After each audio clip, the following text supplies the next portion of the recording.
Baik, Anda masih bersama kami di Halo Indonesia dan hari ini kita akan membahas upaya cegah penyebaran TBC bersama juru pemantau batuk. Kita tahu tuberkulosis atau TBC memang penyakit yang sangat mematikan dan sudah ada sejak ribuan tahun yang lalu. Indonesia sebagai salah satu negara berkembang juga memiliki potensi besar atas penyakit TBC ini sendiri. Kalau melihat estimasi WHO ada sekitar 842 ribuan kasus TBC yang ada di Indonesia.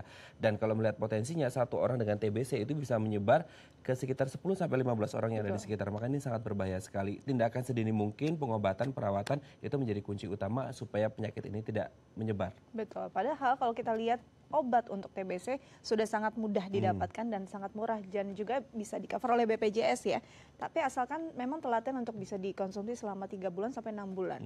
Tapi permasalahannya kenapa masih menjadi penyakit yang mematikan? Mungkin kurangnya edukasi, kurangnya sosialisasi hingga masyarakat belum tahu betul TBC itu seperti apa. Betul, salah satunya ya edukasi tadi. Nah, ini ada sekelompok ibu-ibu yang kemudian mensosialisasikan bagaimana cara mencegah penyebaran TBC. Nah, seperti apa upayanya kita akan membahasnya setelah tayangan berikut.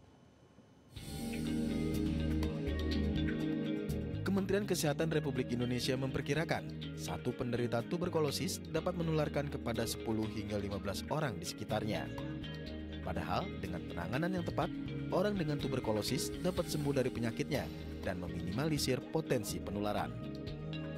Salah satu penyebabnya adalah minimnya kesadaran masyarakat akan penanganan tuberkulosis serta langkah-langkah pencegahannya. Hal ini mendorong perempuan asal Kelurahan Warakas, Ike Nimah Tatimu, tergerak untuk menjadi jumantuk atau juru pemantau batuk sejak 2014.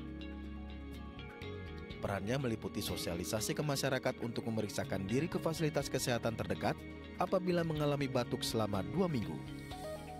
Ike juga melakukan jemput bola, mengambil sputum atau dahak dari orang yang diduga terjangkit tuberkulosis.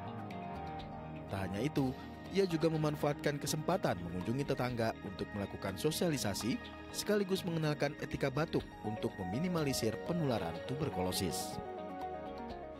Nah, ini memang perlu ada edukasi, sosialisasi, dan masyarakat juga harus sadar betul ketika ada gejala-gejala di awal, mereka harus tahu bahwa ini ada gejala TBC supaya tidak berkembang secara meluas ya. Oke, untuk membahasnya telah hadir bersama kami di studio Halo Indonesia, Ike Nimah Tatimu selaku relawan pemantau batuk dan juga Tuti Herawati Eskep Nurse selaku koordinator PJTB Puskesmas Kecamatan Tanjung Priok. Kita langsung sapa, ada Ibu Ike dan Ibu Tuti. Halo Bu Ike, Halo, Tuti, selamat datang di Halo Indonesia.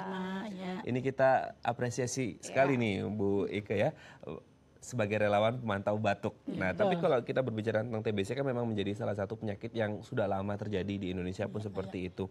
Tapi apa yang membuat kemudian seorang Ibu Ike Nimah Tatimu ini bergerak sebagai relawan pemantau batuk?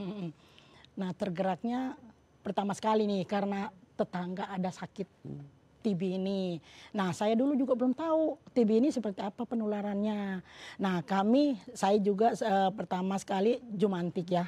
Saya bekerja sama dengan puskes, kelurahan. Kenapa kita nggak membentuk jumantuk saja sekalian, juru memantau batuk. Nah, tadinya kan jumantik aja. Jadi ringan begitu kan kerjanya sebagai kader. Jadi ada juru memantau batuk di lapangan untuk membantu kader TB.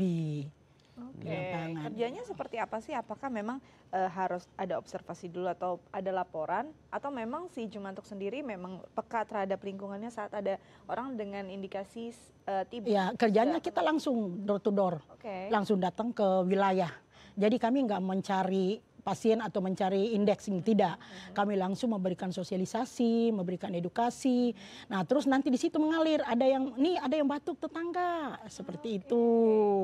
Jadi ada langsung yang mereka beritahu ada yang batuk lebih dari 2 minggu. Nah, situ kami datang ke sana ke rumahnya untuk mendatangi yang tadi yang dapat berita itu. Oh, oke. Apakah memang kasus di sekitar Ibu Ike ini memang lumayan banyak atau seperti apa kasus TB? Ya, kalau sebenarnya sih ya banyak, cuman mereka ini masih menutupi. Mereka itu malu, kebanyakan banyak, malah bahkan kalau ke puskes berobatnya itu malah sedikit. Mereka kebanyakan ke rumah sakit. Nah, itu. Dan mereka sadar bahwa itu adalah penyakit TB atau tidak hanya, atau mereka berpikir ya udahlah batuk biasa pakai obat warung juga selesai gitu. Ada juga tidak sadar. Ada juga pengalaman, ada juga tidak sadar, dia katanya plek. Nah, sedangkan plek itu kan udah TB. Mereka bilang enggak, orang kita cuma plek doang, bukan ini, katanya itu kan paru-paru biasa. seperti itu. Ini dia ya, bisa dibilang flek pada paru-paru itu sudah berbahaya sebenarnya. Iya, Tapi dia betul. berarti edukasi dan juga pengetahuan masyarakat tentang penyakit sendiri secara general saja sangat minim ya. Ya. Kalau kita ke Mbak Tuti sendiri, saat terjun ke lapangan mungkin ya, apa yang orang-orang istilahnya bagaimana kondisi mereka, pengetahuan mereka dan pola hidup mereka sendiri? Kalau saya mengamati ketika di lapangan, memang kita kan selalu ke lapangan itu bersama dengan kader ya. Memang itu untuk pengetahuan masyarakat itu masih sangat minim tentang penyakit tuberkulosis itu.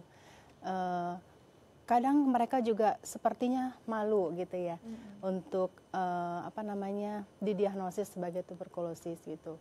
Nah makanya kita dari puskesmas, kecamatan, baik itu kecamatan ataupun kelurahan, sama-sama bergandeng tangan dengan para kader untuk selalu memberikan sosialisasi tentang penyakit TB. Dan juga yang tidak kalah penting yaitu untuk sosialisasi tentang perilaku hidup bersih dan sehat.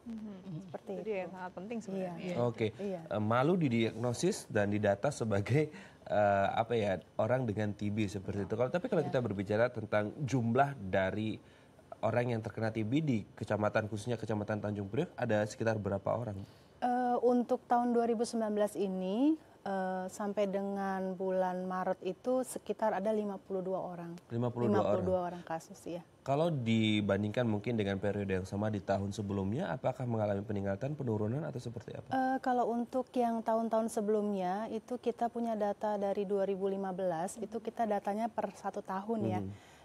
Kalau per 1 tahun dilihat dari 2015 sampai 2018 itu cukup mengalami peningkatan. Peningkatan? Iya. Ini berarti entah dari memang pola hidupnya juga dan juga harusnya makin bagus ya pengetahuan tentang penyakit ini, tapi mungkin sosialisasinya perlu digerakkan lagi ya. Nah ini kita masih akan bahas lagi bagaimana sebenarnya sosialisasinya sudah sejauh mana, tapi setelah jeda berikut tetap bersama kami pemirsa di Halo Indonesia.